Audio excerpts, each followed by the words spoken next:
I don't know about you guys, but personally for me, I'm in the midst of a lot of uncertainty. I certainly think that it would be fair to say for everyone, really all over the world right now, that we're in the midst of a lot of uncertainty. The state of Tennessee, particularly, is in the process of reopening, and businesses are going through policies and procedures to make their businesses safe for the public. And here's what I want you guys to know. We are so unsure of what these coming months are going to look like. No matter where you are in this argument, um, you know, um, it's definitely a situation where we don't know what's coming next. Some people say we're towards the tail end of it. Some people say that we're just beginning. But I do know this for sure. It's possible that we're looking at a new normal for months to come, even if it's beyond our own control. Even if it's beyond our own control, it's definitely something that we know that with our customers, the way our customers are coming to us right now is different. So let me tell you guys this. I'm a psychologist, and so a little bit about me. I have a background in psychology. I'm principal consultant of J. Prater Consulting. I've been in the HR and training and development space for over a decade. And so I've seen a lot of things. I've never quite seen anything like this. And so I can tell you this much as someone who is a psychologist. Our human brains are not built for change. Our human brains are not built for the level of change that we're currently experiencing. And I know you guys know, but as a result of a lot of this crisis, we have people that are stressed to monumental levels. We have really interesting things that are happening in the world right now. And it all comes back to the biological piece that we are not built for this level of change. And as a result, our body tries to hack and save power by taking shortcuts wherever it can. The brain itself is the single biggest calorie burner in our bodies. And our bodies are lazy. Just to be honest with you guys, our bodies try to think of hacks to get past change, to conserve those calories. And so as a result, we are built for routine. Question I ask for you guys is, have you ever driven home from work and you got home, you pulled into your garage and you couldn't remember driving home? Type in the chat box. Is that something that you've ever experienced before?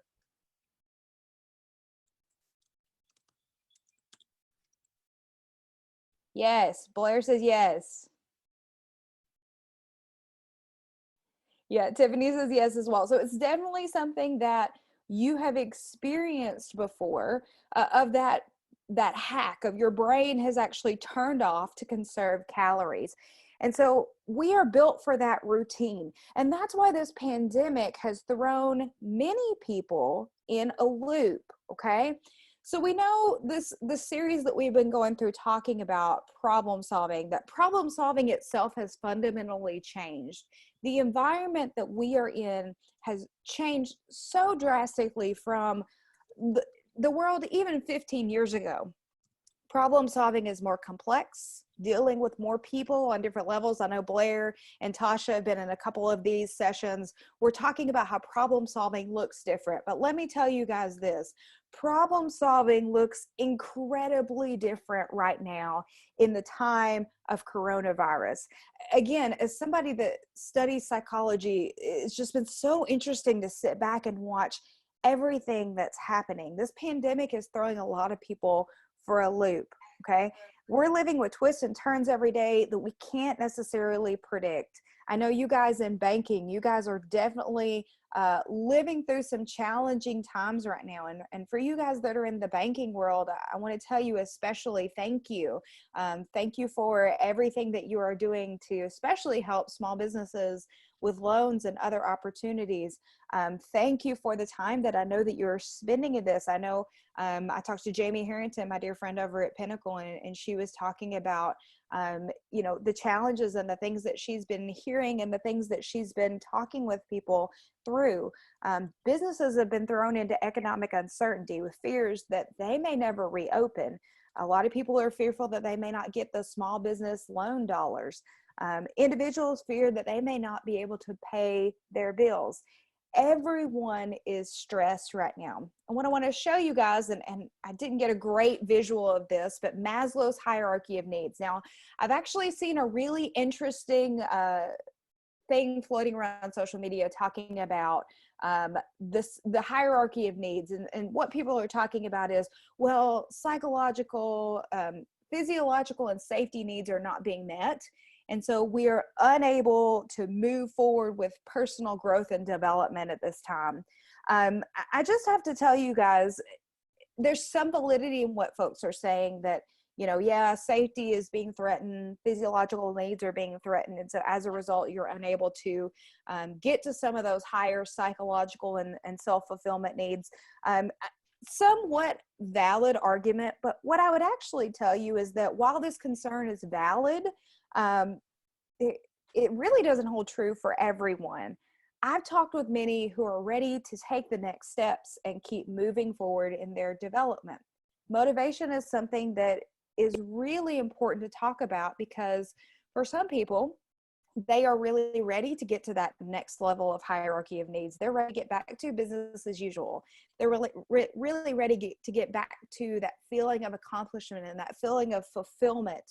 But people keep getting dealt a blow when they're trying to predict what comes next. That's why motivation and uncertainty can be so difficult. For many people, and I will tell you guys, myself included, for many people, motivation itself is closely linked to control. It comes back to that stimulus and response relationship. And so this is a model that I talk about a lot in some of the classes that I do. The VIE theory from Vroom and Porter Lawler, this is a key academic research concept that really talks about something that's very common sense. So you're only going to put as much energy into something as you can predict the results are going to happen. It can sometimes get very challenging if you don't know that this process is going to go through. So VIE theory basically says your expectancy, the level of effort that you're going to put in, is going to be related to your performance. So if you think that you're going to have a good performance, if you put in more effort, you're more likely to put in that effort. And then the other link is that if you believe that your performance will lead to a reward, then again, you're more likely to put into that initial effort. The question that I like to talk to folks about sometimes when I'm pulling up this theory is, if you knew, if you were, let's back up to college, and I know Blair works for MTSU. I'm an adjunct professor for MTSU, and so I'm still in this world of grading papers, finals, that type of thing. If you knew at the end of this semester that your final was going to be an open book final versus a final that you had to do completely from memory, would that impact how much you paid attention in class and how much you studied? If you knew you would have the open book, would that mean that you might study a little bit less? Or would that mean that you might pay a little bit less attention in class? Definitely thinking about that connection between how much effort that you put in versus your performance is important. And this is where the cycle has been broken. With uncertainty, people are not sure if the effort that they put in is going to lead to a reward. Particularly thinking about from some of those small business owners, small business applications, you know, if you had told some of those small business owners, hey, you're not going to be able to get any of these funds, some of them might not have gone through as much of the application process as they did. And we know that that process is opening back up, but that could be very discouraging for somebody when they put in all of that effort with the expectation that they're going to get the reward, and that becomes broken in some way. And so people are dealing with a lot of challenges with motivation because it's very typically connected to control. I want you guys to remember this as you're dealing with people, as you're even thinking about your own personal performance. Give yourself some grace right now, because this is completely broken. Things that you are putting a lot of effort to right now might not be lending a lot of rewards, and vice versa. You might be having some rewards in some ways, and you might not have gone through them in the traditional way. So this is important to think about right now as we're thinking about motivation. Let's talk about what motivation is and isn't, okay? So first of all, I want you guys to know, by the way, my thing's decided it's not going to be happy with me today. So thinking about, let's try this. All right, there we go. So thinking about what motivation isn't. What isn't motivation? Well, first of all, it is not a feeling. Motivation is not a feeling. It's not a gift only given to some. It's not a magic solution. It is not getting up at 5 a.m.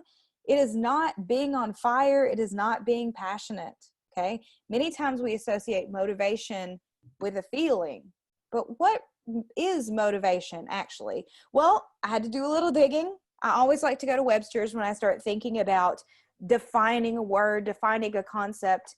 And according to Webster's, first of all, motivation is a fairly new word. It was not actually invented until the late 1800s, okay?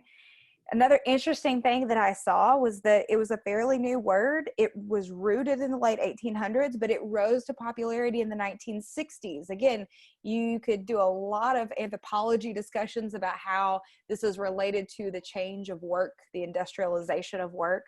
But Webster's defines motivation is the reason or reasons one has for acting or behaving in a particular way. So what's the root of motivation? The core word is motive. What is your motive? Is it to serve your customers? Is it to create a life of freedom for you and your family? Is it to create security for yourself through income? Is it to be excellent? Your situation might change, but your motive does not. Even if you have lost your job, you've lost projects, you've had delayed projects, maybe you have had things that have been shut down that are beyond your control. You may have lost your direction. Talked with several people over the past month that just don't know where to go next. They have had a really fulfilling career. They've had a very fulfilling job. Maybe they were thinking about a promotion. Maybe they were thinking about transferring to another company, and they've lost their direction. Here's what I want you guys to know. The root is motive. So what is your motive? What is your intention? Okay. I listened to a very insightful psychologist at the very beginning of this pandemic. I was actually somebody that was associated with a church that my parents go to, and it was a Christian psychologist, but he was very rooted in talking about the psychological principles that he thought that were going to be impacted by this pandemic. And I'm talking, this was late March, so this was very early on to all of this happening. And he said, we're about to see a giant identity crisis. In our current world, we are so closely identified with the careers that we choose, the clothes that we wear, the types of car that we have in the driveway. What's going to happen when this all becomes irrelevant? Individuals, and he pointed out folks that were particularly aged 40 and under, are getting ready to experience what could be the greatest wake-up call in their lives, because they will be stripped of their personal identity. He was so right in this. And I've seen this so many times talking with folks over the past month. People are struggling with their own sense of identity because it has been completely upended by this virus. Even if you're still serving your customers every day, the way that you're serving your customers looks completely different, okay? And no, it doesn't matter necessarily what clothes you wear. Just like today, I'm wearing a blazer with some yoga pants. Okay, that is very much not like what my typical business attire looks like. Doesn't matter what car you drive that's in the driveway, because you're just going to meetings via Zoom. Even your job itself can be an identity that could be stripped from you. I wrote a really interesting post, which will be posted on LinkedIn on Friday of this week. It was a real short post, but I've actually struggled with the terminology of being called essential versus non-essential. Now, I know that sounds really, really basic, and I know that sounds like that is a very privileged place to come through, that's something that I've personally struggled with. But in our house, my husband is considered essential. I am considered non-essential. That has been something that I have really struggled with over the past few weeks, because it's really made me question the value that I bring to my customers. Now, let me tell you guys, the story has a good ending. I actually was just talking with one of my customers today, and they did this without me fishing. They told me how much they valued the services that I was giving them, even though we had switched from something that was in person to completely virtual. So it's really important that we think about this identity piece of us. So I don't want to call this pandemic a good thing. I never want to call it a good thing. It's taken over 50,000 lives, and just here in the US, and it's wreaked economic havoc in its path. People are hurt. People are broken. Businesses are afraid. I don't believe that there's anything good about the fear that this world has been put in. But I do believe that this is a chance to truly dig into your own personal motivation. The first week that we were isolated in our home, I talked to my friend Kara Kemp.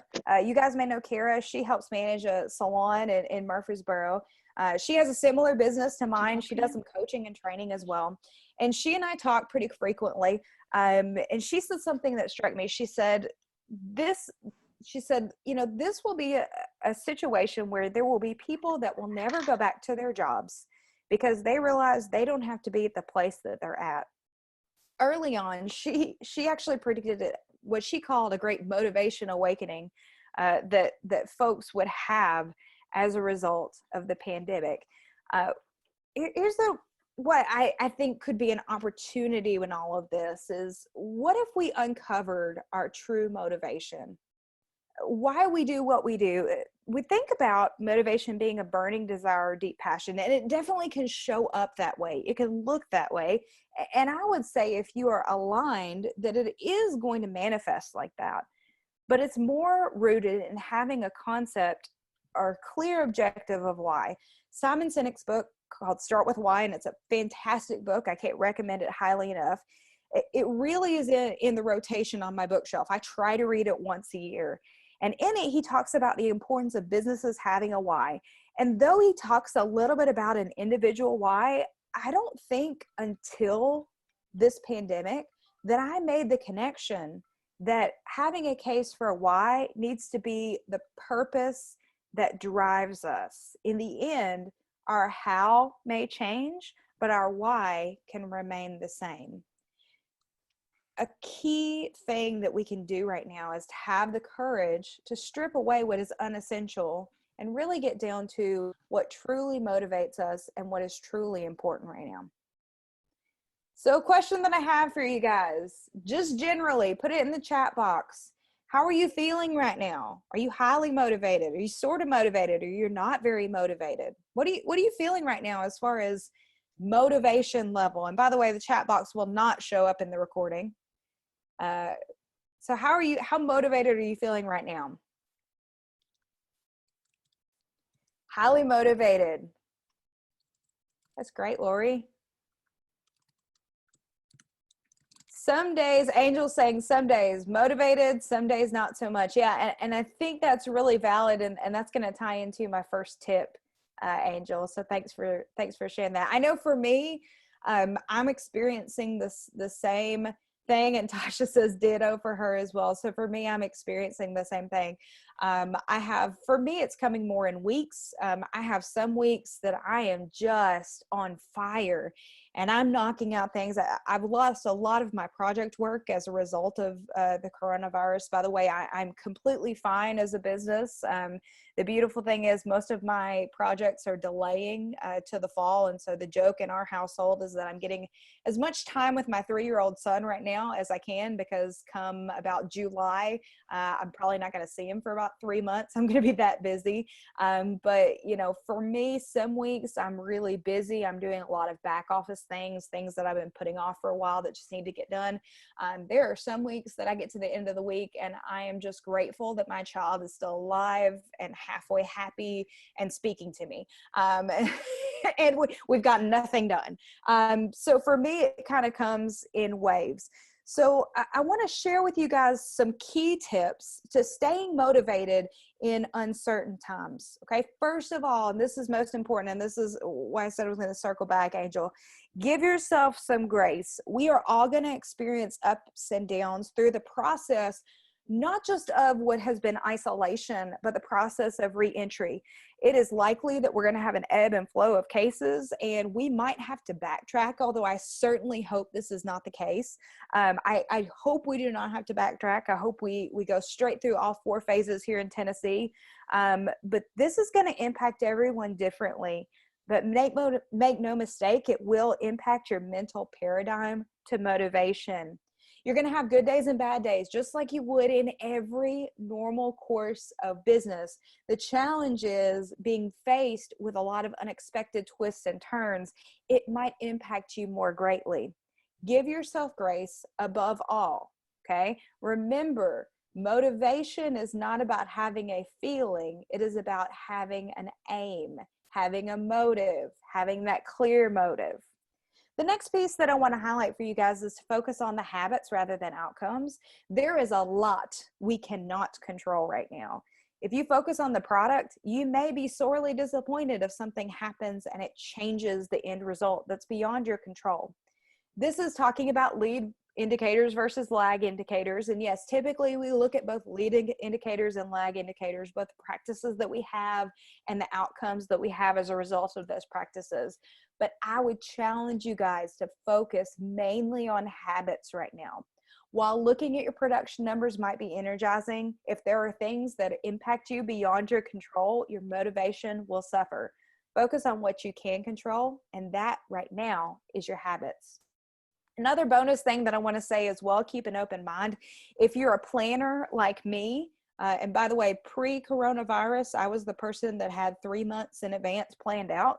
Yes, I am the mom that if you want a play date with me and my 3-year-old son, you've got to get on my calendar at least 2 weeks in advance. That's just how I roll. And this tip is just as much for me as anybody else. If you're a planner, you like to have a contingency plan for every contingency plan. While planning itself is good, open yourself up to the possibility that a solution is beyond your control. Diagnose what's going on, keep your eyes open, and understand your solution can come from anywhere. And finally, I would encourage you guys to do this. Focus on how this experience is an opportunity to grow. As I mentioned earlier, I don't want to say this pandemic is a good thing. It is certainly not a good thing at all. It's a very bad thing. But make no mistake, these bad things can really give us opportunities to personally grow. People have experienced health issues. Some people have died. Others have lost their livelihoods and businesses. The healthcare teams all around the world are challenged both mentally and physically. But, and this is a big but, this is an opportunity for you to grow. For me, for us, 7 weeks has been learning to let go of control. But it's also bonded me and my family closer than ever. And it's also given me some new opportunities in business that I never thought that I would have. And so I encourage you guys to think about how to continue motivating yourself in uncertain times. So questions for the future: how does frequent change over a long term impact you? How could that impact you? Knowing yourself is critically important. What habits will you focus on? And this is really important as well. What habits will you focus on during this time of uncertainty? We're getting ready to gear back up. We're getting ready to go through phase 1 and really restart our economy. But the important question is, how will it impact you, and what focus, what habits will you bring out of this time? And finally, how will you grow? How can you identify ways that you can control and grow yourself? I would invite you to join us for our next webinar, May 26th at noon. And by the way, while I'm wrapping up, if you have any questions, feel free to pop them into the Zoom chat. But our next webinar is going to be May 26th at noon. We're going to talk about something that does not have a fancy name: organizational commitment, specifically what we call organizational commitment behaviors. I'm going to bring some academic research, but I'm also going to give you guys some real life application of what organizational commitment looks like and why it matters to build faith in your business, both from your customers and from your employees. We're going to continue this monthly series. It's normally the last Tuesday of the month. And so if you have any topics that you want to dive into, whether it be related to training and development, human resources, or psychology, please email me at jessica@jpraterconsulting.com if there's a topic that you'd like to see us addressed. Otherwise, I don't see any questions in the comments. Otherwise, to everybody, please stay safe, please stay well. If there is anything that I can do for you, I am available, and especially for, I see most of you guys are local to the Nashville and Murfreesboro area. If there is anything that I or my business can do for you, please do not hesitate to reach out. I would love to assist you in any way that I can in this difficult time. Otherwise, stay well, and you guys have a fantastic Tuesday.